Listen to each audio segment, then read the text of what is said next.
విఘ్నేశ్వరుణ్ణి పొద్దున్నే ఒక్కసారి చూసి నమస్కారం చేస్తే చాలు.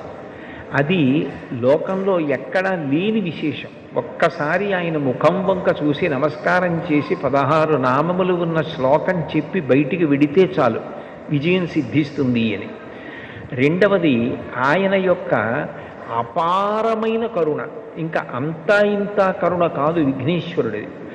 ఆయన క్షమించినంత తొందరగా ఎవ్వరూ క్షమించరు. మీరు చూడండి, అందరికన్నా ఎక్కువగా మరిచిపోయే లక్షణం ఎవరికి ఉంటుంది అంటే పిల్లల యందు ఉంటుంది. మీరు పిల్లలు అనేటప్పటికీ ఒక విషయం జ్ఞాపకానికి తెచ్చుకోవచ్చు.